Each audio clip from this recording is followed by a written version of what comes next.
Hello students, today we shall discuss about the mutations and genetic code. What is mutation and what is genetic code? दोनों में क्या connection है? What is mutation? Mutation is the sudden change of the arrangement of the sequence within the DNA. DNA में हमने अभी पता चला है कि कोड ही रिस्पॉन्सिबल होता है, जो कोड कोई भी कैरेक्टर को डिनोट करता है या प्रोटीन सिंथेसिस को डिनोट करता है। तो उसी कोड में अगर उसके अरेंजमेंट में अचानक चेंज आ जाता है किसी कारण से, कोई भी कारण हो सकता है, तो उसमें जो चेंज आता है उसके कारण जो बदलाव आता है कैरेक्टर में, that is called as the mutation. So mutation is a phenomenon in which sudden change in the DNA sequence takes place and it results in the change of genotype.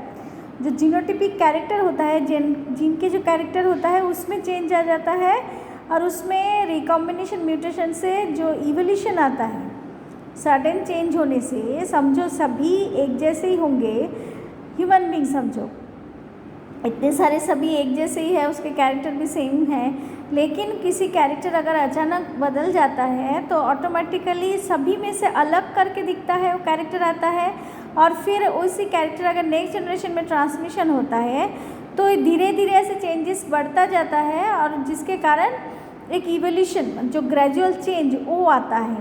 तो इसलिए म्यूटेशन इतना important है. So during mutation possibility, उसमें क्या क्या possibility है? एक loss हो सकता है, डिलीशन हो सकता है, या गेन हो सकता है, मतलब इंसर्शन या duplication of A segment of DNA.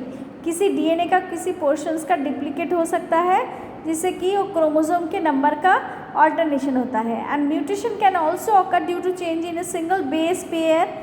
Mutation single जो बेस पेयर डीएनए का, उसके चेंज के कारण भी म्यूटेशन हो सकता है. तो एक पर्टिकुलर एक पॉइंट पे हो रहा है तो उसको हम बताएंगे पॉइंट म्यूटेशन. जैसे कि एग्जांपल है सिकल सेल एनीमिया.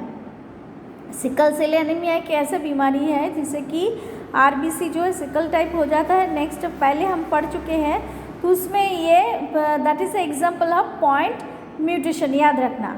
और दूसरे कारण हो सकता है डिलीशन के कारण, अगर कोई पोर्शन डिलीट हो चुका या इंसर्ट हो गया किसी पेयर्स में, डीएनए के स्ट्रक्चर में किसी कैरेक्टर को इंसर्ट हुआ, मतलब बाहर से कोई कैरेक्टर आके उसके अंदर इंक्लूड हो चुका है, उसके कारण में म्यूटेशन हो सकता है. तो उसको हम बताएंगे कि अगर डिलीशन हुआ तो शिफ्ट म्यूटेशन, डिलीशन भी बताया जा सकता है. और इंसर्शन और डिलीशन के कारण जो चेंज आता है उसमें पॉइंट म्यूटेशन के छोड़ के जो पॉइंट है वो अलग कारण होता है.